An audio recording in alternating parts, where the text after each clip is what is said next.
નમસ્કાર મિત્રો, અક્ષર અકાદમીના online platform પર હું પ્રોફેસર ડૉક્ટર બી.સી. રાઠોડ આપનું સ્વાગત કરું છું. બંધારણની જે કલમો છે એના પરિચય અન્વયે આજે આપણે કલમ નંબર 39ની જોગવાઈઓ જોઈશું. મિત્રો, કલમ નંબર 39 એ રાજનીતિના માર્ગદર્શક સિદ્ધાંતો અંગેની કલમ છે, જેમાં રાજ્ય સરકારે તેની નીતિઓ નક્કી કરતા કેટલીક બાબતોને ધ્યાનમાં લેવાની છે એવી જોગવાઈઓ એમાં કરવામાં આવી છે. કલમ નંબર 39ની જે જોગવાઈઓ છે એમાં જોઈએ મુજબ રાજ્ય એવી નીતિ અખત્યાર કરશે, મીન્સ કે એવી પોલિસી બનાવશે જેનાથી સ્ત્રી પુરુષ નાગરિકોને આજીવિકાનું પૂરતું સાધન મળવાનો સમાન અધિકાર મળે. રાઈટ, એમાં એની એ જોગવાઈ છે કે સ્ત્રી પુરુષોને આજીવિકાનું સમાન સાધન મળી રહે એ માટે રાજ્ય પ્રયાસ કરશે.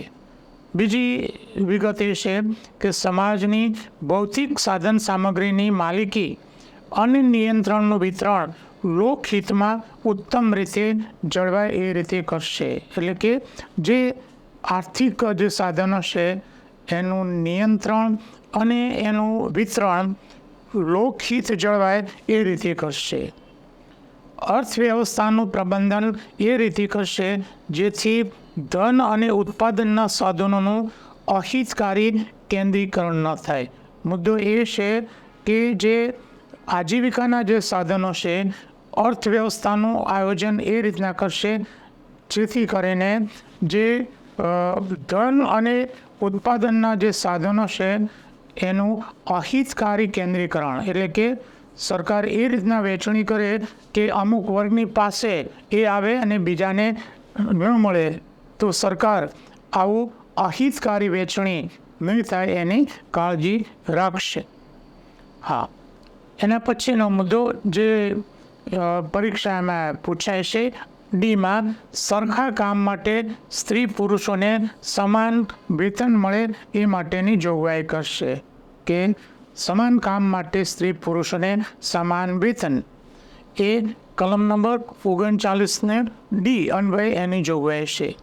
એના પછીનો મુદ્દો છે કામદારો, સ્ત્રીઓ અને બાળકોની ઉંમર અને શક્તિ વિરુદ્ધ કાર્ય ન કરવું પડે, આરોગ્ય અને શક્તિનો અને બાળકોની કુમળી વયનો દુરુપયોગ ન થાય એ માટે આર્થિક જરૂરિયાતને લીધે પ્રતિકૂળ રોજગારમાં જોડાવાની ફરજ ન પડે એ માટેની કાર્યવાહી કરશે. અહીંયા 2-3 વિગતો છે એ આપણે જોવાની છે કે કામદારો છે તે સ્ત્રીઓ છે અને બાળકો છે, એમની ઉંમર અને શક્તિ વિરુદ્ધનું કોઈ કાર્ય ન કરવું પડે એ માટે સરકાર કાર્યવાહી કરશે. કારણ કે નાનું બાળક છે એટલે કે કોઈને શક્તિ અને ગજા ઉપરાંતનું કાર્ય ન કરવું પડે એ માટે સરકાર પ્રયાસ કરશે. એપમાં જોગવાઈ છે બાળકો માટે સ્વસ્થ વાતાવરણ ઊભું કરવાનો પ્રયાસ કરશે. કેટલીક વાર જે સ્ત્રીઓ પોતાના બાળકો લઈને કામે જતી હોય તો બાળકોને સાચવવા માટેની વ્યવસ્થાની જોગવાઈ સરકાર કરશે એવી જોગવાઈ આ કલમમાં કરવામાં આવી છે. મિત્રો, વધુમાં અમારા જે એને પાછળથી એક બીજી પેટા કલમ ઉમેરવામાં આવી છે 39A. જરૂરિયાતમંદ નાગરિકોને આર્થિક મુશ્કેલીઓને લીધે સમાન ન્યાયથી વંચિત ન રહી જાય તે માટે મફત કાનૂની સહાય પૂરી પાડશે. રાઈટ, પરીક્ષામાં આ પૂછી શકાય તેવો મુદ્દો છે કે મફત કાનૂની સહાયની જોગવાઈ રાજનીતિના માર્ગદર્શક સિદ્ધાંતોની કલમ 39A કરવામાં આવે છે. અને આ જે જોગવાઈ છે એ 42માં બંધારણીય સુધારા અધિનિયમ 1976થી દાખલ કરવામાં આવે છે. એટલે કે આમાં સંશોધન કરીને આ જોગવાઈ એમાં દાખલ કરવામાં આવી છે. મિત્રો, બંધારણ માટેના અમારા 2 ઉપયોગી પુસ્તકો છે.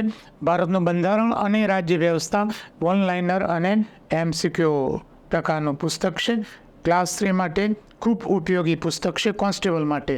જેને ડિટેલમાં સ્ટડી કરવી છે એના માટે ભારતનું બંધારણ અને રાજ્ય વ્યવસ્થા પુસ્તક છે.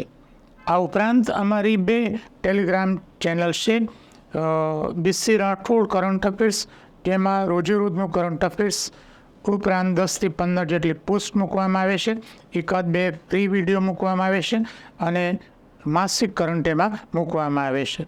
બીજી ટેલિગ્રામ ચેનલ છે ગૌરવવંતી ગુજરાતી, જેમાં ગુજરાતી સાહિત્ય, ગુજરાતી વ્યાકરણ અને ગુજરાતી ભાષાને લગતી પોસ્ટ મૂકવામાં આવે છે. હજુ સુધી જો તમે અમારી આ બંને ટેલિગ્રામ ચેનલમાં જોડાયા ન હોય તો એમાં જોડાઈ જશો. વધુમાં આજનો આ વિડીયો આપને પસંદ આવ્યો હોય તો લાઈક કરીને શેર કરવાનું ભૂલતા નહીં. અને હજુ સુધી તમે જો અમારી યુટ્યુબ ચેનલમાં જોડાયા ન હોય તો યુટ્યુબ ચેનલમાં જોડાઈ જવા વિનંતી છે.